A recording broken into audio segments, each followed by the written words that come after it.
यमुना नदी के किनारे एक गांव था रतनपुर। उस गांव में एक चुड़ैल का साया था। वो चुड़ैल बहुत ही अजीब थी। एक दिन, मुनिया के बापू, जल्दी अंदर आइए। सुरेश अभी नींद में था, चिल्लाकर बोला, क्या हुआ? गला क्यों फाड़ रही हो? ये देखो। अरे, ये कैसे हुआ? मुनिया, क्या हुआ बेटा? उससे क्या पूछ रहे हैं?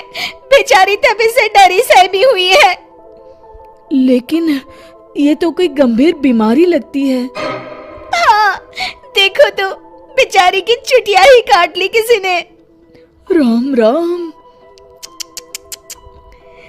लेकिन एक भी बाल आसपास नहीं दिख रहा। हाँ, ये हुआ क्या समझ में ही नहीं आ रहा। ऐसे ही 2-4 दिन मुनिया को देखने और सांत्वना देने वाले भी आए। अब कुछ शांति हुई ही थी कि एक दिन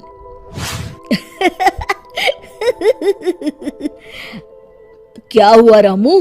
तू हंस क्यों रहा है? अरे काका, वो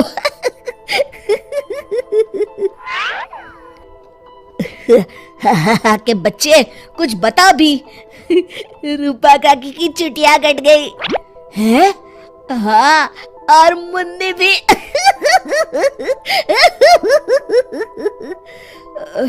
अच्छा, पर काहे? आप भी पूछ लो। चल कर देखता हूँ। क्या हुआ मुन्नी? ये क्या हल्ला मचा हुआ है? तभी मुन्नी बाहर आती है। ये का सुन रहा हूँ? कैसे हुआ सब?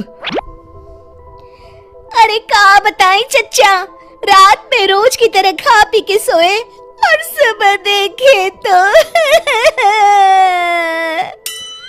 अरे राम राम। पहले तो मुझे लगा कोई बीमारी है, लेकिन ये तो लगता है पक्का किसी डायन या चुड़ैल का काम है। अब तो रतनपुर में ये औरतों की चोटी काटे जाने वाली खबरें आम हो गई। अगले ही दिन, सरिता, आज बहुत गर्मी है, मेरा बिस्तर बाहर लगा देना। जी ठीक है। सरिता ने रमेश का बिस्तर बाहर और अपना और चुनिया का आंगन में लगा लिया। रात में रमेश को प्यास लगती है। बड़ी प्यास लगी है, लगता है सरिता ने पानी नहीं रखा। कोई नहीं, खुद ही ले लेता हूँ। अंदर जाने पर वो देखता है कि सरिता के बिस्तर के सिरहाने चुड़ैल खड़ी है। वो एक हाथ से सरिता की चोटी पकड़े हुए है और चाकू से उसकी चोटी काट रही है। वो जोर से चिल्लाया, चुड़ैल, बचाओ बचाओ, चुड़ैल। सरिता और चुनिया उठ गए। गांव वाले भी फौरन आ गए। देखते हैं चुड़ैल हाथ में सरिता की चोटी लिए खड़ी है। भीड़ देखकर वो हंसते हुए बोली,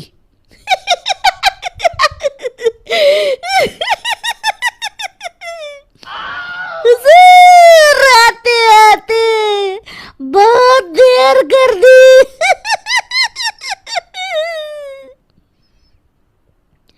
सरिता तो डर के मारे बेहोश हो गई, पर बाल तो जा ही चुके थे। अरे आखिर चाहती क्या हो? पर चुड़ैल उनकी बात अनसुनी करके सरिता की चोटी घुमाते हुए सबकी आंखों के सामने गायब हो गई। चोटी वाली चुड़ैल की खबर जंगल की आग की तरह पूरे गांव में फैल गई और गांव में बातें चलने लगी। मुनवा, सुना है कल तेरी भाभी की भी चोटी चुड़ैल ले गई। हाँ, उन्हीं के घर मिलने जा रहा हूँ। वैसे तो ठीक ही रहा, कम से कम अब सर पर पल्लू तो टिकेगा। हाँ, ये बात सही कही आपने। इतना कह के दोनों वहां से चले गए। इसी तरह चुड़ैल का डर सारे गांव में बढ़ता गया और लोग घर छोड़कर वहां से जाने लगे। तभी कुछ गांव के लोग आपस में बात करने लगे, क्यों ना सरपंच जी के पास चले। हाँ, सरपंच जी ने दुनिया देखी है, कोई ना कोई उपाय ढूंढ ही निकालेंगे। हाँ, चलो। और सभी गांव वाले सरपंच जी के घर पहुंच गए। समस्या सुनकर सरपंच ने कहा, समस्या तो सच में गंभीर है। मेरी अम्मा की भी है, आपके यहाँ भी? हाँ, अब क्या करें, चुड़ैल पर किसी का वश है क्या? कोई तो उपाय होगा सरपंच जी। इसके लिए किसी ओझा से मिलकर बात करनी होगी। तभी मदन बोलता है, अगर हमें अपने गांव से इस चुड़ैल का साया हटाना है तो हमें उसकी चोटी काटनी पड़ेगी। मेरी नानी ने मुझे बताया था कि हर चुड़ैल की शक्ति उसकी चोटी में होती है। अगर हम किसी तरह उसकी चोटी काटने में सफल हो गए तो उससे अपना गांव छुटकारा पा जाएगा। बताओ कौन जाएगा चुड़ैल के पास? मैं उसे बताऊंगा कि क्या करना है। अरे मदन भैया, हम मुखिया जी के पास आए हैं मदद मांगने, वही जाएंगे।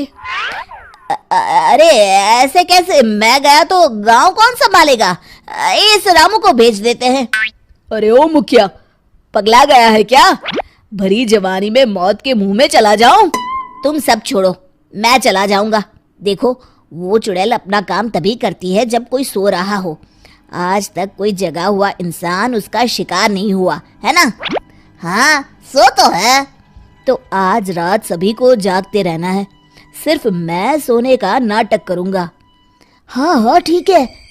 फिर मदन नकली चोटी लगाकर और साड़ी पहनकर पंचायत के चबूतरे पर ही सो गया। रात के 12 बजे चुड़ैल वहां आई। आज पूरे गांव में घुमाई, कोई सोया ही नहीं। तभी उसकी नजर चौक पर सोए मदन पर पड़ी। ये औरत यहाँ क्यों सोई है? लगता है घर में झगड़ा हुआ होगा। खैर मुझे क्या, मुझे तो बाल चाहिए। चुड़ैल ने चोटी काटने के लिए जैसे ही चोटी पकड़ी, वो निकलकर उसके हाथ में आ गई। इसके लिए वो तैयार नहीं थी, इसलिए 2 पल के लिए वो कभी चोटी तो कभी चाकू को देखने लगी। इसी समय का फायदा उठाकर मदन ने उसकी चोटी काट ली। पहले तो वो डर गई, फिर भी हिम्मत करके बोली, कौन है तू? बता कौन है तू, नहीं तो मैं तुझे खा जाऊंगी। तेरी चोटी मेरे पास है, तू मेरा कुछ नहीं बिगाड़ सकती। मदन उसकी चोटी दिखाते हुए हंसता है। मेरी चोटी दे दे, दे दे मेरी चोटी, मेरी चोटी दे दे। चीखते हुए मदन की तरफ बढ़ी। हाँ, अगर एक कदम भी आगे बढ़ाया तो मैं अभी इसे जला दूंगा। नहीं नहीं, ऐसा मत करना। नहीं करूंगा, पर एक शर्त पर। हाँ, मुझे तुम्हारी सब शर्तें मंजूर है, बस ये चोटी दे दो। अभी नहीं, पहले ये बताओ तुम इन बालों का क्या करती हो? मैं इन्हें एक कुएं में डाल रही हूँ, उसे भरने के लिए। वो क्यों? जब वो कुआं भर जाएगा तो मैं सबसे शक्तिशाली हो जाऊंगी। चलो वो कुआं मुझे दिखाओ, वहीं तुम्हें तुम्हारी चोटी दे दूंगा। चलो ये चोटी मुझे दे दो, इसकी मदद से हम जल्दी पहुंचेंगे। नहीं नहीं, मुझे जल्दी नहीं, पैदल ही चलते हैं। वो मदन को लेकर चलने लगी और गांव वाले भी जलती हुई मशालें लेकर उसके पीछे पीछे आ गए। सब उसकी गुफा तक पहुंच गए, जहां कुएं के अंदर उसने बाल जमा कर रखे थे। आधा कुआं तो भर गया है। देखो, दिखा दिया ना, अब जल्दी से मेरी चोटी दे दो। हाँ हाँ, क्यों नहीं, ये लो। कहते हुए मदन ने उसकी चोटी भी कुएं में फेंक दी। अरे बेवकूफ, ये क्या किया? अब मैं इतने बालों में से अपनी चोटी कैसे ढूंढूंगी? वो देखो, बीच में पड़ी है। चुड़ैल कुएं में जाकर अपनी चोटी ढूंढने लगी। उसके कुएं में उतरते ही गांव वालों ने अपनी अपनी मशालें कुएं में फेंक दी। वो धू धू करके जलने लगा। अरे बचाओ रे कोई, मैं सबके बाल वापस कर दूंगी, बचाओ। साथ ही वो चुड़ैल भी जलकर भस्म हो गई। शिक्षा: अगर मिलजुल कर किसी समस्या का हल ढूंढा जाए तो समस्या अवश्य दूर हो जाती है। दोस्तों, हमें उम्मीद है कि आपको हमारी ये कहानी पसंद आई होगी। कृपया हमारे चैनल को सब्सक्राइब करें और सभी अपडेट्स के लिए बेल आइकन जरूर दबाएं। और हाँ, वीडियो लाइक और शेयर करना मत भूलिएगा। Bye bye.